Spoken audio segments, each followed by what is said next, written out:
Chapter 11. Nicole. "You're so quiet, Ari. Can't you tell me what's bothering you? Please, darling." Nicole tossed her long blonde hair back.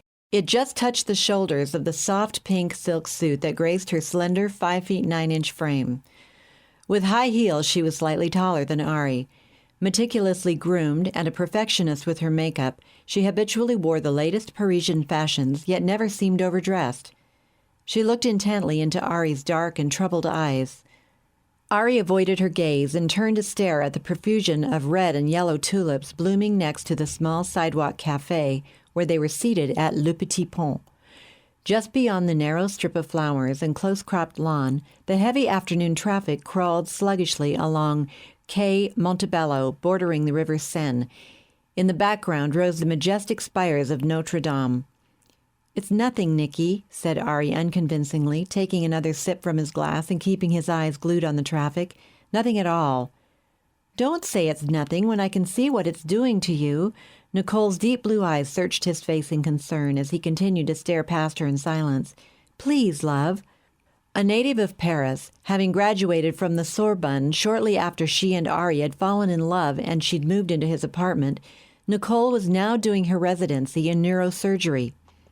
This evening was one of those special occasions when an opening in both of their busy schedules allowed them to relax over dinner together at one of their favorite sidewalk cafes. Ari had been careful not to embroil her in his revolutionary activities. She only knew, in the vaguest of terms, that he was passionately involved in some kind of international student movement that took far too much of his time. Exactly what that entailed and what his responsibilities were, he had deliberately kept from her. It was best for her own safety if she knew nothing. A barely audible sigh was her only answer. For a long time they sat in silence. "I'm sorry," Ari said at last. "It's no big deal. I'm just tired." She reached over and straightened his open collar. "Darling, I don't believe you. It's got to be more than that. Something to do with that student movement you're so secretive about." "You know why. I just don't want it to intrude into our private life." "It does intrude all the time, like right now.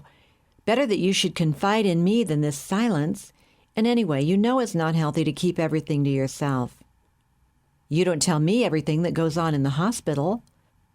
"I would if it bothered me, like something's troubling you right now. You worry me." "Look, there are things that I haven't been able to tell you, but I'm putting everything down in writing." "Why in writing?" interrupted Nicole. "Why not just say it? Now?"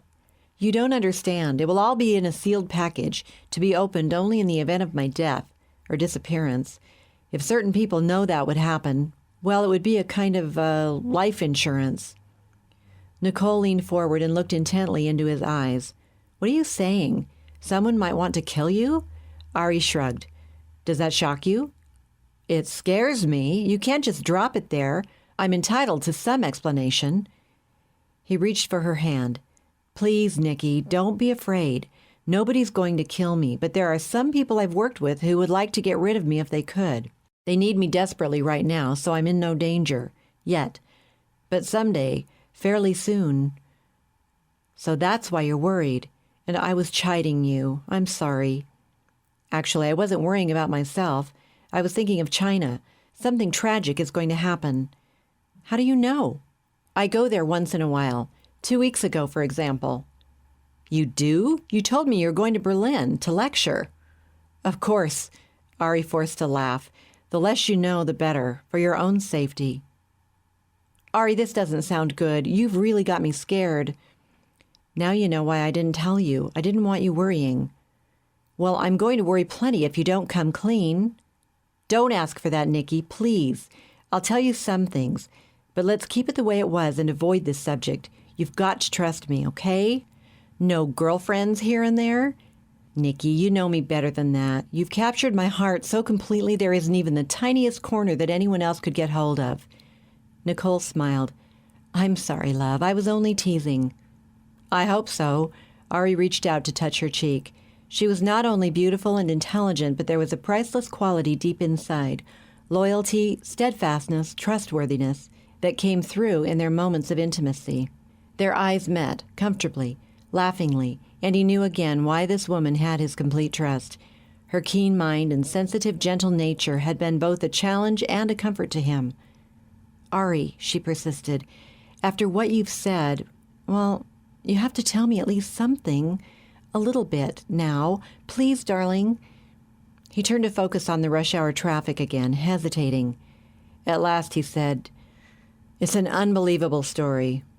He paused for a moment in an agony of indecision, then plunged on. "I shouldn't, but I will. It goes back 25 years.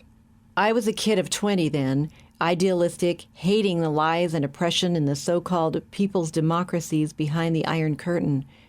I can't go into the details, but there are some things you ought to know in case something, let's say, unpleasant happens to me."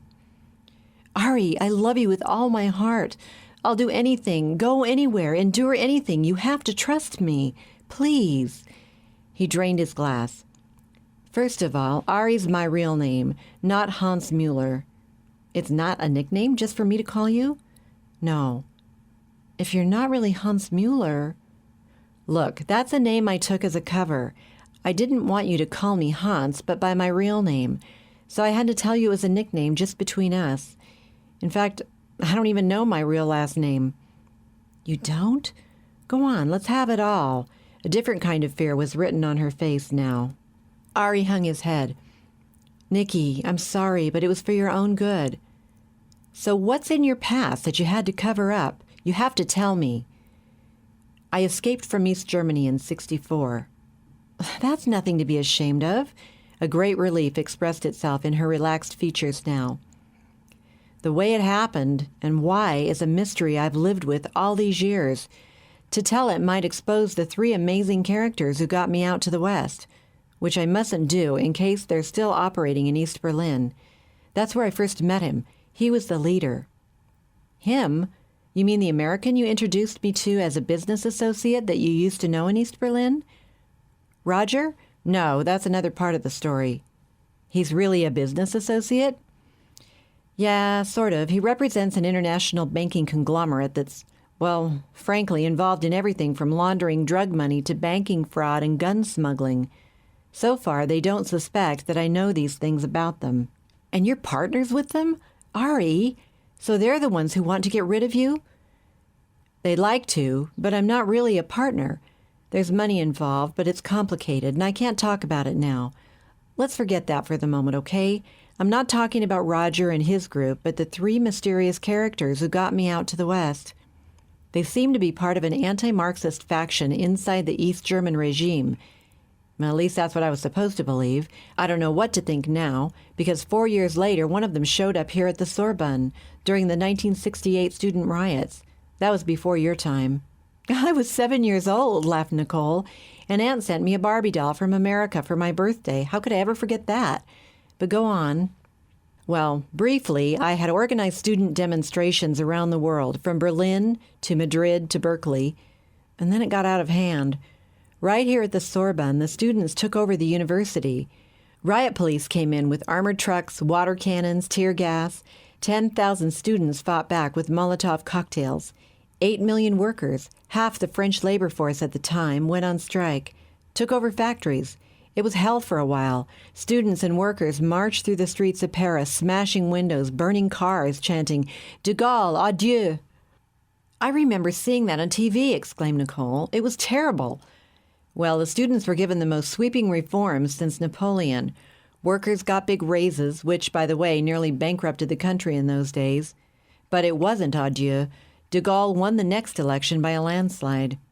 Politics is so corrupt. It has little relationship to things as they really are. But we students didn't understand that at the time. I learned a lot, I can tell you." "And you had organized this whole thing around the world?" asked Nikki in admiration. "Already, back then, when you were still a student working on your doctorate?" "Yes, to begin with, but I didn't have firm enough control, so it got out of hand, lost its cohesiveness, took on local issues and self-destructed in the end. I learned plenty from that experience." Ari stared off into the distance, reliving memories. "Well," he said at last, "as I started to say, that was when this same guy from Berlin suddenly showed up here in Paris. Came up to me one day on the street, said they were impressed with what I'd accomplished in just 4 years in the West, and that they had further plans for me. He even gave me some excellent suggestions that helped me found the organization I work with worldwide today. They had plans? Who are they? I don't know. Sometimes I think I'm losing my mind.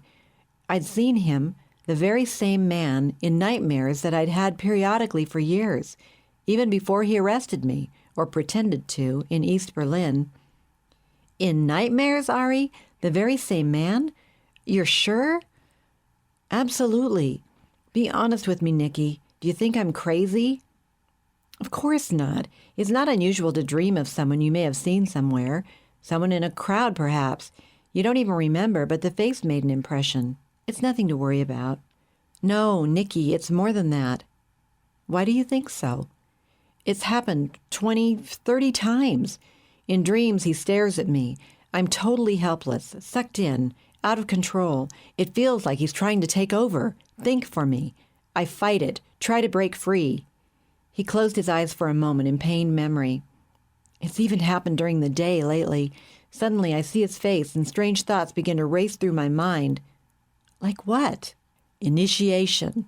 Follow me. Higher consciousness.